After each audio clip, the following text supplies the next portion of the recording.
drugs came down. Drugs came down for me through the food line, and came with a syringe that looked like it had been through a war. I was actually, my first inclination when I saw it was to flush it now, really quick. I can just snort this or something, but it was really dull.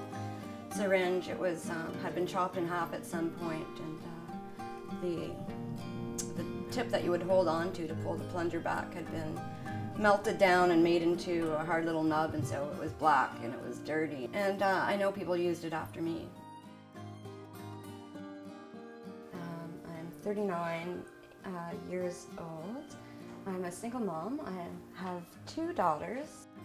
Definitely a history of poverty, really low-paying kind of dead-end jobs for much of my life.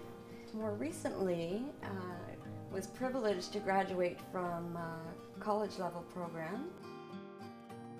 For me, and I think for many people, drug use is a survival. It's a survival tool. So it's how you get through the day. It is how you cope. It is a way of coping. When I was released from prison, you come with a criminal record, now back to society. You come with that stigma, and it's very difficult to find employment. People think of you differently. People have all kinds of weird ideas and misconceptions about who goes to prison and why. Anyone who has suffered a trauma and coped with that through drug use has the potential to become a prisoner. You know, I never learned how to cope with any of that earlier stuff.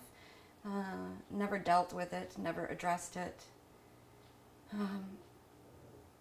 And it affected every part of my life, my relationships, everything. Sometimes I was criminalized strictly for the drugs that were in my possession. Other times it was for what I was doing to pay for the drugs. So shoplifting usually was my thing. And that's what most of my record is about, shoplifting and drug possession. I was aware of some instances at various times where women were using used injection equipment while they were inside. Had been able to get a package from whatever means. It happens, and then of course it affects the people at home, people that you have future relationships with. If you're injecting in prison, you're using used equipment, and your chance of contracting HIV or hepatitis are extremely high. And I don't think anyone should be subjected to that. There's no reason for it.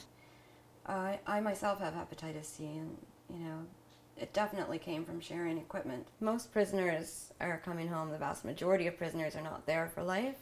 They're going home to their families. You're always without your children if you're in prison, but whether they're safe or not is an additional trauma. Who they're with, who's looking after them, that they don't know, even if they're taking good care of them, they don't know all of the nuances. They don't know to rub your little one's back to sleep at night. They don't know what her favorite stories are. All of those things are traumatic. The government's own statistics show that about 80% of people who are incarcerated have problematic drug use histories, and many of those are injection drug users. And if you think about the reasons behind why people use drugs as a coping mechanism, as a way to get through the traumas of life, of their past, of the present. If you could put your drug use in check, you would have probably done that already.